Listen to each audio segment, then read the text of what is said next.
मई 2024 यानी कि वैशाख सोमवार का दिन शिव भक्तों के लिए बड़ा ही महत्वपूर्ण है। दोस्तों, इस दिन 108 चावल के दाने वाला उपाय आप लोगों को जरूर करना चाहिए, क्योंकि दोस्तों यह एक ऐसा उपाय है जो कि इस उपाय को करने के बाद दोस्तों आपको पूरे कोई और उपाय को करने की जरूरत नहीं है, क्योंकि आज हम आपको बहुत अच्छे से समझाने वाले हैं। इस वीडियो को देखने के बाद इस उपाय को समझने के लिए आपको कोई और वीडियो को करने की जरूरत नहीं पड़ेगी। तो चलिए दोस्तों, उपाय को शुरू करते हैं। देखिए, यह दिन इतना खास होता है, इतना महत्वपूर्ण होता है।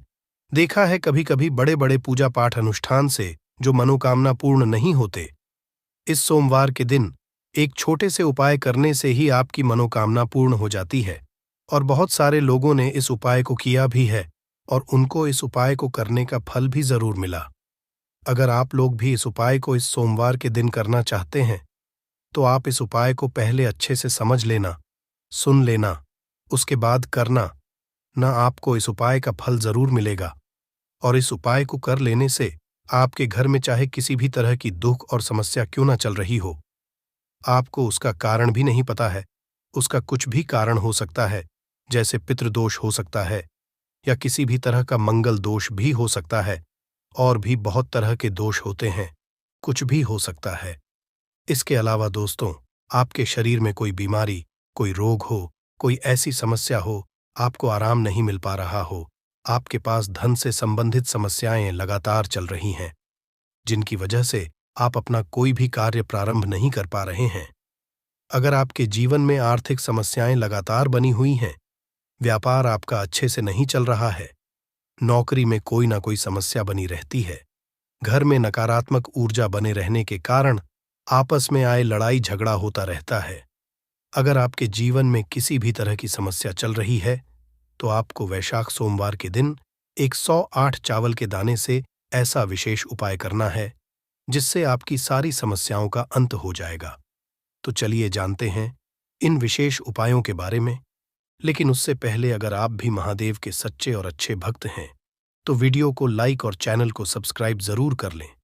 अब विशेष उपायों के बारे में जान गए, जो आप जीवन में धन प्राप्ति के लिए होंगे, जो आपकी बीमारी को, आपके रोग को समाप्त करने के लिए होंगे, जो आपके जीवन में चल रही दरिद्रता को समाप्त करके, संकटों को, समस्याओं को, कठिनाइयों को समाप्त करके व्यापार को बढ़ाने वाले उपाय होंगे, आपकी नौकरी में आ रही समस्याओं को समाप्त करने वाले उपाय होंगे, और आपके जीवन में चल रही सारी परेशानियों को समाप्त करके सुख, समृद्धि तथा वैभव को बढ़ाने वाले उपाय होंगे।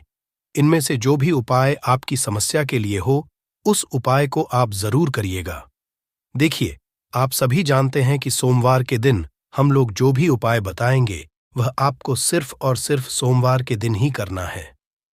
सोमवार के दिन जो भी व्यक्ति इन उपायों में से कोई भी एक उपाय को कर लेता है, तो उसके जीवन में आ रही सारी समस्याएं समाप्त हो जाती हैं, सारी परेशानियां समाप्त हो जाती हैं, तथा महादेव और माता की कृपा से उसके जीवन में धन धान्य की वृद्धि होती है और उसके सारे संकट दूर हो जाते हैं। तो चलिए जानते हैं सबसे पहले उपाय के बारे में। देखिए, इस उपाय के लिए आपको सबसे पहले एक लोटा जल, तांबे के पात्र में आपको अपने किचन से एक लोटा जल ले लेना है। इसी के साथ आपको 2-3 और सामग्री ले है। आपको लेना है कुछ हरे साबुत मूंग का दाने ले लेना है, एक बेलपत्र ले लेनी है, और आपको एक चावल का दाना ले लेना है। चावल के दाने टूटा हुआ नहीं होना चाहिए, खंडित नहीं होना चाहिए, क्योंकि शिवलिंग के ऊपर हम लोग कोई भी सामग्री खंडित समर्पित नहीं करते हैं। और अगर आपके पास बेलपत्र नहीं है, तो शिवलिंग के ऊपर चढ़े हुए बेलपत्र को उठाकर जल से शुद्ध करके फिर आप उसका भी इस्तेमाल कर सकते हैं। बस आपको ध्यान रखना है कि यह बेलपत्र कहीं से भी खंडित नहीं होनी चाहिए, और बेलपत्र की डंडी के आखिर में जो डंठल होता है वह भी ना होना चाहिए। देखिए, अब ये सारी सामग्री लेकर आपको शिवालय पहुंच जाना है। इस उपाय को अगर आप शाम को प्रदोष काल के समय में करेंगे, तो आपके लिए सबसे अधिक लाभकारी होगा, क्योंकि सोमवार की शाम के समय साक्षात महादेव शिवलिंग में विराजमान होते हैं। लेकिन बहुत से ऐसे शिवालय होते हैं जिनमें शाम के समय में जल समर्पित करने नहीं दिया जाता है, तो ऐसे में लोग फिर पूरे दिन में किसी भी समय इस उपाय को कर सकते हैं। देखिए, शिवालय पहुंचने के बाद सबसे पहले आप यह जो सामग्री लेकर आए हैं, इनको एक एक करके शिवलिंग के ऊपर समर्पित करते जाइए। आप सबसे पहले हरे मूंग के दाने को शिवलिंग के ऊपर समर्पित कर दीजिए और श्री शिवाय नामोस्तोभायम मंत्र का स्मरण कर लीजिए। इसके बाद आप जो 108 चावल का दाने लेकर आए हैं, उसको शिवलिंग के ऊपर समर्पित कर दीजिए और श्री शिवाय नमस्तु भयंकर स्मरण कर लीजिए। इसके बाद आप जो 5 बेलपत्र लेकर आए हैं को भी शिवलिंग के ऊपर समर्पित कर दीजिए और श्री मंत्र का स्मरण कर लीजिए। जब आप चावल का दाना शिवलिंग के ऊपर समर्पित करेंगे तो आपके जीवन में धन से संबंधित जो भी समस्या चल रही है, उसको दूर करने की आप भगवान भोलेनाथ से प्रार्थना कर लेंगे। जब आप मूंग का दाना शिवलिंग के ऊपर समर्पित करेंगे तो आपके व्यापार में जो समस्या चल रही है, उसको समाप्त करने की आप भगवान भोले से प्रार्थना कर लेंगे। और जब आप बेलपत्र शिवलिंग के ऊपर समर्पित करेंगे तो आपकी जो भी विशेष मनोकामना है, उसके लिए आप भगवान भोलेनाथ से प्रार्थना कर लेंगे। इन तीनों में से जो भी समस्या आपके जीवन में है, अगर आप अपने व्यापार से परेशान हैं तो व्यापार के लिए भगवान भोलेनाथ से प्रार्थना कर लीजिए। धन प्राप्ति नहीं हो पा रहा तो उसके लिए प्रार्थना कर लीजिए, या कोई विशेष मनोकामना है तो उसके लिए प्रार्थना कर लीजिए। और फिर सब आखिर में आप जो एक लोटा जल लेकर आए हैं, उसको धीरे धीरे शिवलिंग के ऊपर समर्पित करते जाइए तथा लगातार चंद्रमौली भोलेनाथ के नाम का स्मरण करते जाइए। जल समर्पित करने के बाद जलाधारी से जो जल नीचे गिर रहा है, उसको थोड़ा सा अपने हाथ में लेकर अपने शरीर के ऊपर छिड़काव कर लीजिए। इसके बाद वहीं शिवलिंग के सामने थोड़ी देर बैठकर श्री शिवाय नमस्तुभयम मंत्र का कम से कम 11 बार या 108 बार जाप करिए। फिर उसके बाद वापस अपने घर आ जाइए। सोमवार के दिन भोलेनाथ को प्रसन्न करने के लिए जो भी व्यक्ति इन 3 सामग्रियों को शिवलिंग के ऊपर समर्पित कर देता है, तो उसे भोले बाबा बहुत ही जल्द प्रसन्न हो जाते हैं और उसकी सारी मनोकामनाएं को परिपूर्ण कर देते हैं। तो दोस्तों, इस विशेष उपाय को आप जरूर करिएगा। अब बात करते हैं दूसरे महा उपाय के बारे में।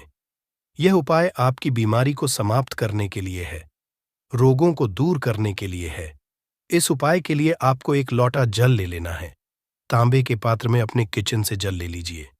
इसी के साथ आपको लेना है थोड़ा सा शहद, आप चाहे तो आधे से भी आधा चम्मच ले सकते हैं। और फिर सबसे आखिर में आपको एक खाली पात्र ले लेना है, यानी एक छोटा सा गिलास ले लेना है या फिर एक छोटी सी कटोरी ले लेनी है। अब यह सारी सामग्री लेकर आपको शिवालय पहुंच जाना है। देखिए, यह उपाय भी आपको सोमवार के ही दिन करना, और सुबह करना चाहे तो सुबह ले या फिर शाम को करना चाहे तो शाम को कर ले। शिवालय पहुंचने के बाद सबसे पहले आप यह जो शहद लेकर आए हैं, इसको अपने दाहिने की अनामिका उंगली में लगाइए और इससे आप शिवलिंग में जो माता अशोक सुंदरी वाला स्थान जो होता है, वहां पर आपको AUM बना देना है और कुंडकेश्वर महादेव के नाम का स्मरण कर लेना है। फिर इसके बाद आप जो खाली पात्र लेकर आए हैं, उसको जलाधारी के नीचे लगा कीजिए। सबसे आखिर में आप जो एक लोटा जल लेकर आए हैं, उसको धीरे धीरे शिवलिंग के ऊपर समर्पित करते जाइए तथा लगातार कुंडकेश्वर महादेव के नाम का स्मरण करते जाइए। देखिए, अब आपने जो जल समर्पित किया है, वह जल इसी AUM से होता हुआ नीचे जाएगा और आपके पात्र में भर जाएगा। इस जल को आप थोड़ा सा ले लीजिए और महादेव से प्रार्थना कर लीजिए कि इस जल को औषधि स्वरूप बना दीजिए। और साथ ही साथ भगवान भोलेनाथ से आपको प्रार्थना कर लेनी है कि मेरे शरीर में जो बीमारी है या फिर मेरे घर के सदस्य में जो बीमारी हो गई, उसको समाप्त करने की कृपा करें।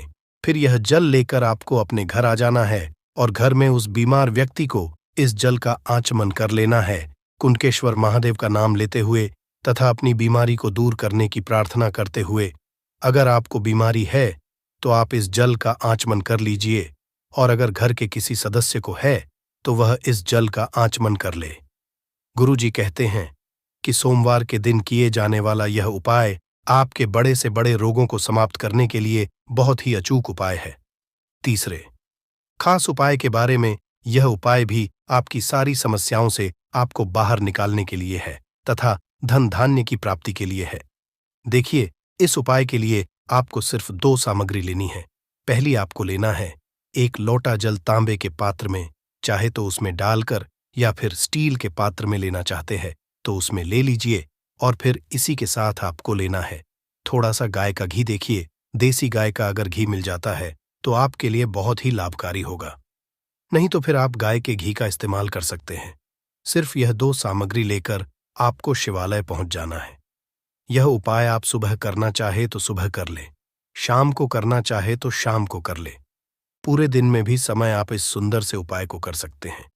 देखिए, आप सबसे पहले शिवालय पहुंचने के बाद आप यह जो घी लेकर आए हैं, इस घी को शिवलिंग में जो माता अशोक सुंदरी वाला स्थान होता है, वहां पर इस घी से आपको लेपन कर देना है।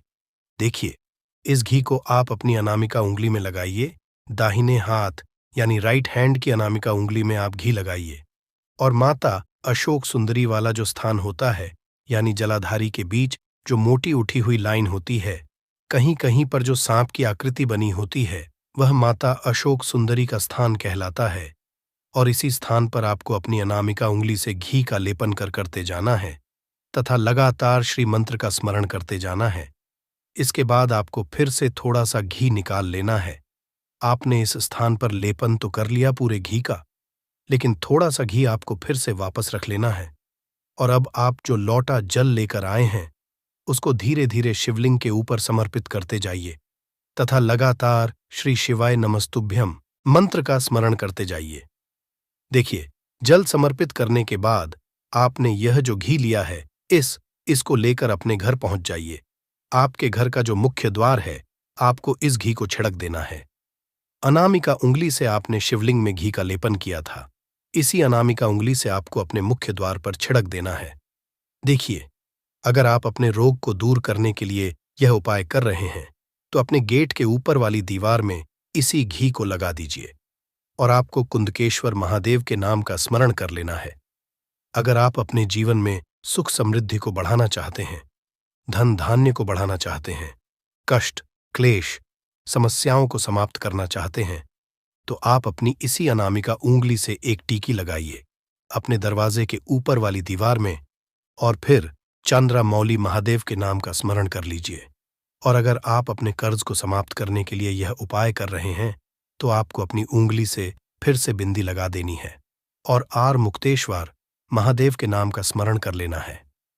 इस सोमवार के दिन माता पार्वती को प्रसन्न करके भगवान भोलेनाथ से अपनी मनोकामना परिपूर्ण करने का यह सर्वश्रेष्ठ उपाय है कि जब आपके हाथ तंग चल रहे हो, जब रुपए पैसे कहीं से हासिल ही ना हो पा रहे हो, जीवन में चारों तरफ से केवल और केवल परेशानियां आ गई हो, उनसे बाहर निकल कोई रास्ता ना दिखाई पड़ रहा हो, व्यापार फैक्ट्री नौकरी दुकान या कुछ भी ना चल रहा, चारों तरफ से नुकसान ही नुकसान हो रहा हो, तो आपको यह एक उपाय केवल एक दिन कर लेना है।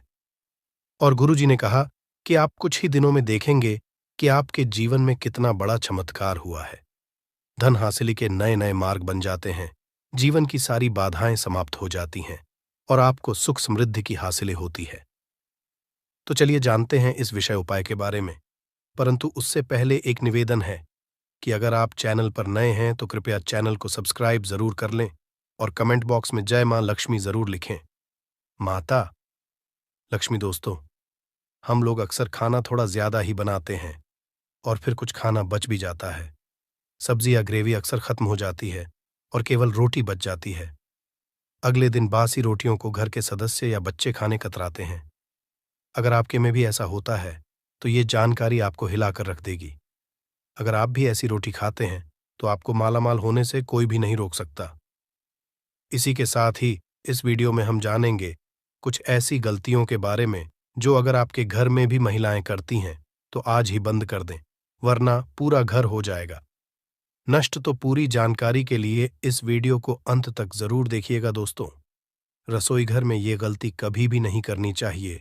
यकीन शास्त्रों द्वारा रसोई में इन गलतियों को करने वाला व्यक्ति हर हाल में वह निर्धन हो जाता है, उसे गरीबी का सामना करना पड़ता है, पूरे परिवार को इसका खामियाजा भुगतना पड़ता है।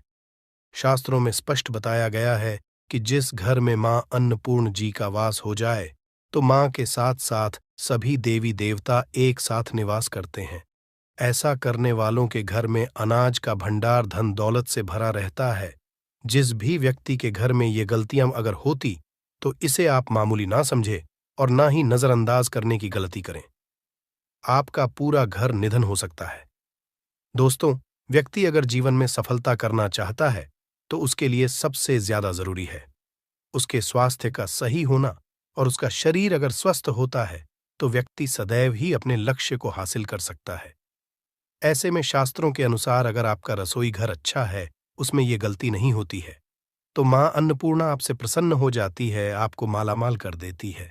तो चलिए जानते हैं कौन सी है वो गलतियां हैं, परंतु उससे पहले दोस्तों आपसे रिक्वेस्ट है कि वीडियो को लाइक करें, अपने दोस्तों के साथ शेयर करें, और अगर आपने अभी तक चैनल को सब्सक्राइब नहीं किया तो सब्सक्राइब करके बेल आइकॉन जरूर प्रेस करें।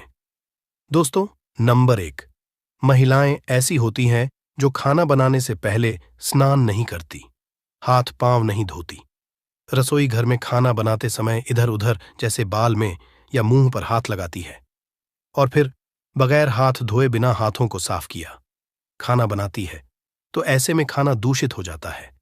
इस तरह का खाना खाने पर घर परिवार में बीमारी आती है। माता अन्नपूर्णा जी नाराज हो जाती हैं। ऐसे घरों में दरिद्रता का वास हो जाता है। ऐसे घर में रहने वाले व्यक्ति कामयाबी हासिल नहीं कर पाते और राहु केतु का भी बुरा प्रभाव पड़ता है। इसीलिए गलती कभी भी नहीं करनी ही चाहिए। सदैव स्वच्छ हाथों से ही खाना बनाना चाहिए। ऐसा करना माता अन्नपूर्णा को अति प्रसन्न करती है। दोस्तों, नंबर 2 शास्त्र में बताया गया है, जहां पर महिलाएं भोजन बनाती हैं वह स्थान स्वच्छ ना हो तो राहु केतु का बुरा प्रभाव पड़ता ही है। साथ ही क्षण भी रुष्ट हो जाते हैं। ऐसे घरों में कमाने वाले व्यक्ति पर बुरा असर होता है। पूरा हर धीरे धीरे निर्धनता का शिकार होता चला जाता है। इसीलिए घर सदैव साफ सुथरा रखना चाहिए और गंगा जल से छिड़काव जरूर करना चाहिए। ऐसा करने से माता अन्नपूर्णा आकर्षित होती है और आपको आपके हर कार्य में कामयाबी मिलेगी। साथ ही उसके परिवार के हर सदस्य को उनके काम में कामयाबी मिलती है। नंबर 3, दोस्तों, अपने घर में धारदार चीज नहीं रखनी चाहिए। इससे परिवार में तनाव बढ़ता है और झगड़े आदि होने लगते हैं। ऐसे में रसोई घर में 1 या 2 से ज्यादा चाकू छुरी नहीं रखने चाहिए, ऐसे जिसका आप उपाय नहीं करते हैं, परंतु आपने अब तक रसोई घर में उसे रखा हुआ है, तो ऐसे ही बेकार परिधारदार वस्तुओं को तुरंत ही बाहर कर देना, क्योंकि ऐसी चीजें घर में रखने से नकारात्मकता आकर्षित होती है। इससे काफी बुरा प्रभाव पड़ता है। नंबर 4, रसोई घर के सामने जूते, चप्पल, झाड़ू, पोछा कभी भी नहीं रखना चाहिए। इससे माता अन्नपूर्णा नाराज होती है और पूरे घर को गरीबी का सामना करना पड़ता है। इसे पाप भी समझा जाता है। इसीलिए आपको कभी भी चप्पल, जूते या झाड़ू, पोछा घर के सामने नहीं रखनी चाहिए, क्योंकि इससे घोर अनर्थ हो सकता है और माता नाराज हो सकती है। नंबर 5, रसोई घर में खाना बनाते समय में महिलाओं को भोजन झूठा नहीं करना चाहिए। ऐसा करने मां अन्नपूर्णा जी का पूर्ण अपमान होता है। इससे घर में दरिद्रता का वास हो जाता है और माता लक्ष्मी भी घर से रूठकर चली जाती है। बहुत सी महिलाएं खाना बनाते समय खाने में नमक या मसाले चेक करने के लिए भी खाने लगती है। ऐसा नहीं करना, शुभता का ख्याल रखें और खाना बनाते समय पूरे खाने को कभी भी झूठा न करें, क्योंकि ऐसे में उनका अपमान समझा जाता है। घर की सुख शांति भंग हो जाती है। इसीलिए अगर आप खाना बनाएं तो सबसे पहले आप खाने को थोड़ा कहीं पर चढ़ा दें, थोड़ा सा किसी को खिला दें, तब भी आप भोजन छक सकते हैं। नंबर 6, अगर बार बार आपके भोजन में बाल निकल आते हैं, इसे आप मामूली ना समझें। ऐसा समझा जाता है कि खाने में बार बार बाल आना राहु केतु का बुरा प्रभाव होता है। ऐसा घर सदैव निधन का निधन ही रहता है। खाने में कभी भी बाल नहीं आना चाहिए, क्योंकि यह मां अन्नपूर्णा का सबसे बड़ा अपमान समझा जाता है। ये घोर अनर्थ समझा जाता है। ऐसे में शुद्धता भी भंग हो जाती है और परिवार को भयंकर बीमारियों का सामना करना पड़ सकता है। ये भूल कर भी ना करें और खाना बनाते समय सदैव औरतों को अपने बाल बांधकर ही खाना बनाना चाहिए। दोस्त, वास्तुशास्त्र के अनुसार कुछ वस्तुएं ऐसी हैं जो रसोई घर में बिल्कुल भी नहीं रखनी चाहिए। इन्हें रखने से परेशानियों में वृद्धि भी होने लगती है। नंबर 1, शीशा घर को सुंदर रखने के लिए कुछ लोग किचन में शीशा लगा देते हैं, परंतु शास्त्र की माने तो रसोई घर में शीशे का उपाय नहीं करना चाहिए। ऐसा इसलिए कि क्योंकि किचन में चूल्हा अग्निदेव का सूचक समझा जाता है। अगर शीशे में अग्नि का प्रतिबिंब दिख जाता है तो घर में अशुभ समझा जाता है। इसके कारण घर में कलह क्लेश बढ़ाने लगते हैं। इसी के साथ साथ घर की आर्थिक स्थिति भी बिगड़ने लगती है। तो यह गलती आप ना करें। नंबर 2, गुंथा हुआ आटा। कई बार महिलाएं किचन में रोटी बनाने को गुंथा हुआ आटा या बचा हुआ आटा फ्रिज में छोड़ देती हैं और सुबह उसी का उपाय रोटी बनाने के लिए करती है। वास्तु के अनुसार ये सही नहीं होता। रसोई घर में गूंथा हुआ आटा रखने से शनि और राहु का नकारात्मक प्रभाव पड़ने लगता है। इसी का से जीवन में अनेक तरह की समस्याएं होने लगती हैं। नंबर 3, टूटे कई तरह के बर्तन उपाय होते हैं। टूटे हुए बर्तन ना रखें। रसोई घर में कुछ बर्तन ज्यादा उपाय होने के पश्चात टूट जाते हैं, परंतु कई बार कुछ हद तक टूटे हुए बर्तन का उपाय करते ही रहते हैं। वास्तु के मुताबिक ये नहीं समझा जाता। रसोई घर में कभी भी टूटे फूटे बर्तनों का उपाय नहीं करना चाहिए। इससे परिवार के सदस्यों के बीच मतभेद में वृद्धि होने लगती है। चलिए अब करते हैं कि बासी रोटी खाना आपके लिए कैसा है दोस्तों। खाना जब भी बासी हो जाता है तो हम उसे फेंक देते हैं। शायद आपने कभी भी नहीं सोचा होगा कि बासी खाना भी आपके लिए अच्छा हो सकता है। ऐसे में जाने बासी रोटी आपके स्वास्थ्य और भाग्य पर क्या असर डालती है, जिसे जानकर आप चौंक जाएंगे। दोस्तों, आपको बता दें कि बासी रोटी पाचन तंत्र के लिए चमत्कार से कम नहीं है। बासी रोटी तन को दुरुस्त बनाती है। रोटी में फाइबर की प्रचुर मात्रा पाई जाती है। खाने में फाइबर की अधिक मात्रा पाचन में सहायता करती है। बासी रोटी से पेट फूलने की समस्या, गैस की समस्या और कब्ज की समस्या से राहत मिल सकती है। इसीलिए दोस्तों, बासी रोटी आपके लिए वरदान है। इसका उपयोग करें। वहीं अगर शास्त्रों की माने तो भोजन वैसे तो ताज़ा ही खाना चाहिए, परंतु जब तक भोजन खाने लायक है, खराब ना हुआ हो, तो उसे कभी फेंकना नहीं चाहिए, क्योंकि यह भोजन का अपमान है। ऐसे में जो व्यक्ति बासी भोजन को फेंकता नहीं है और उसे ग्रहण करके सम्मान देता है, तो ऐसे व्यक्ति पर मां अन्नपूर्णा सदैव प्रसन्न रहती है। परंतु इसमें एक बात का ध्यान देना बहुत ही आवश्यक है। बासी रोटी को जब भी आप खाएं या छोटे बच्चों को दें, तो पहले आप उसे से चेक जरूर कर लें। अगर बासी रोटी में से रेशियो निकल रही है तो आपके बच्चे की जान जा सकती है या आप बीमार भी पड़ सकते हैं। बासी रोटी भले ही किसी चमत्कार से कम ना हो, परंतु लंबे समय तक बासी रोटी घर में रखना जहर के समान मानी जाती है। इसीलिए रेशियो वाली रोटी कभी भी ना खाएं। अब दोस्तों, आपको पूज्य गुरुजी द्वारा बताया गया उपाय बताने जा रहे हैं। प्रभावशाली चमत्कारिक उपाय है जो कि आपकी किस्मत को चमका देंगे। आपको लाभ शुरू करते हैं दोस्तों। परंपरा में गाय, गंगा और गायत्री का बहुत ज्यादा धार्मिक महत्व है।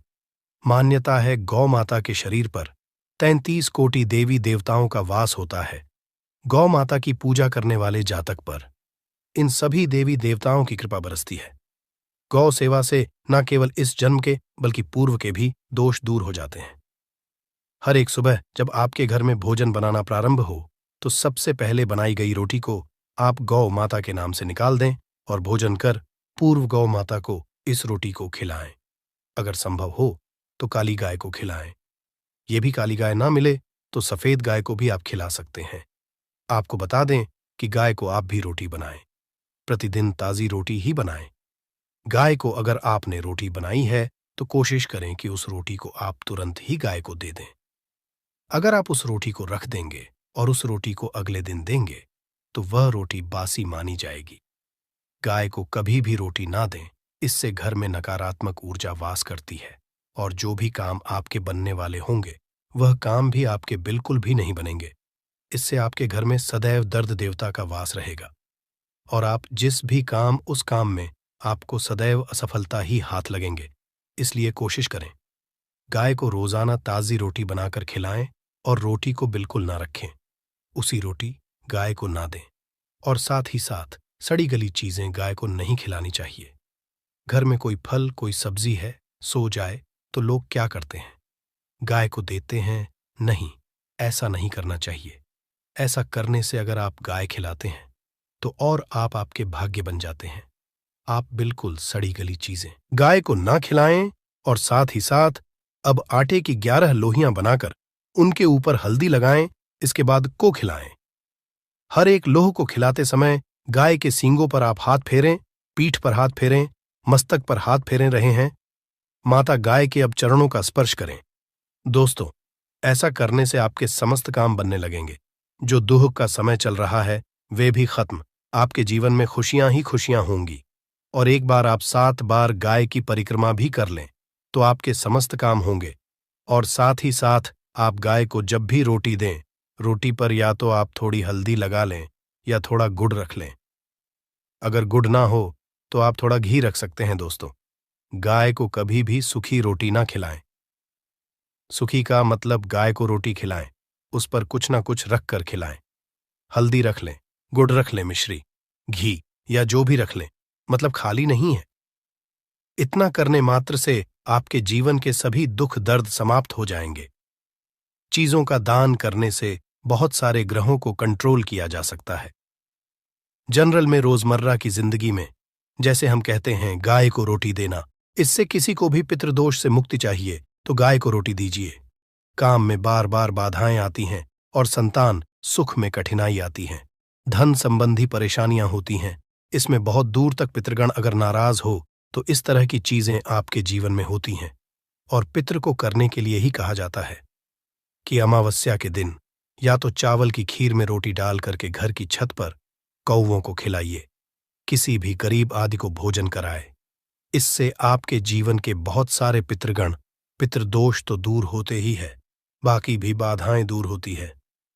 विष्णु पुराण के 3 अंश में बताया गया है 12वें अध्याय में कि कोई भूखा व्यक्ति द्वार पर अगर आ जाए तो उसे भरपेट रोटी जरूर खिलानी चाहिए। इससे नारायण प्रसन्न होते हैं, अन्न धन की कमी नहीं होती है, मनुष्य को परलोक का सुख मिलता है। दोस्तों, रोटी से भूख नहीं मिटाती, हमारे सोए हुए भाग्य को भी जगाती है। लेकिन बहुत से लोग रोटी के यूज करने के गुणों को नहीं जानते, इसलिए इसका लाभ नहीं उठा पाते हैं। तो चलिए, आज मैं आपको बताऊंगी कि रोटी से आप कैसे अपनी किस्मत चमका सकते हो, वो भी खास बासी रोटी का उपाय बताऊंगी जिससे आप किसी से भी बात मनवा सकते हैं, जिसे तंत्र अपनी भाषा में वशीकरण भी कहते हैं। और ये बहुत ही आसान होता है, कोई भी गलत नहीं होता है। बस इसमें ये बात करते हैं कि किस तरह से आप सही तरीके से अपने पति या पत्नी को जो रूठ गए हैं, मान नहीं रहे हैं, इस तरह से आप उनको बना करके वापस ला सकते हैं।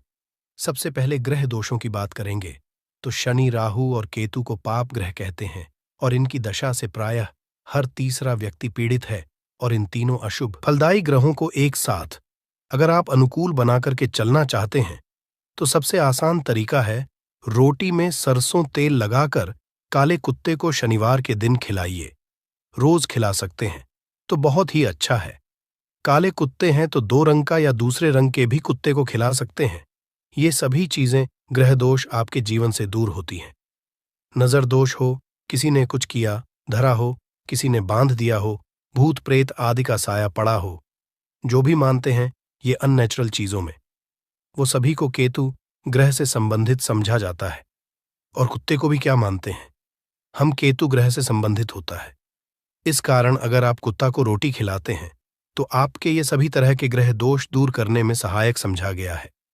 आप देखते होंगे घर में जब भी छोटा बच्चा रोता है और आपको लगता है कि उसको नजर लग गई, ठीक से खाना नहीं खा रहा है, तो भी आपको रोटी का उपाय करना चाहिए।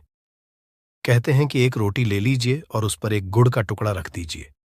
इससे लपेट करके बच्चे के ऊपर से 3 बार आपको घड़ी की उल्टी दिशा में घुसमजा है और रोटी को गुड़ सहित आपको किसी कुत्ता को खिला देना चाहिए। आग बच्चा बिल्कुल चुटकियों में बहुत चेंजेस आ जाते हैं। और नहीं तो 2-3 बार कीजिए, उपाय अपने आप बच्चा ठीक होने लगता है। ये उपाय आपको आगे मैं जो बताऊंगी ये जरूर करना चाहिए। आप देखेंगे किस तरह से ये एक रोटी आपके जीवन से समस्याओं को जड़ से उखाड़ कर फेंकेगा। और ये उपाय आप कैसे करेंगे, कब करना है, ये आपको ध्यान से जरूर सुन लेना है। सुबह जब आप नहा धोकर के रेडी हो जाए, जब भी पहला खाना आप बनाएंगे तो पहली रोटी जो होगी उसमें आपको लेना चाहिए। उसको घी या शुद्ध सरसों का तेल उसके ऊपर लगा कर लें। सूखी रोटी ना रखें, थोड़ा सा लें और फिर उस पर बुरा या पिसा हुआ चीनी जो कहते हैं या नॉर्मल चीनी ले लीजिए, शक्कर वो छिड़क लीजिए। अब रोटी को दोनों हाथ में लेकर कुछ मिनट्स के लिए आपको अपने घर के इष्ट देव, अपने घर के देवता, जो भी आप देवी देवता को घर में पूजते हैं, उनका आपको ध्यान करना चाहिए। सिर्फ मन में नमस्कार करें और ध्यान करें, कुछ मांगने की, कुछ शिकायत करने की, कोई नेगेटिव बात बोलने की जरूरत नहीं है, क्योंकि शक्ति सब समझते हैं कि आपको क्या चाहिए। अब इस रोटी के बराबर बराबर आपको 4 टुकड़े कर लेने हैं और इन 4 टुकड़ों को आपको अलग अलग जगह पर रखना है। अब पहला टुकड़ा रोटी का कहाँ रखेंगे? पहला टुकड़ा इस एक टुकड़े के छोटे छोटे 2 टुकड़े कर लीजिए और अपने घर की छत पर, या आप फ्लैट में रहते हैं तो अपनी बालकनी आदि में रख दीजिए।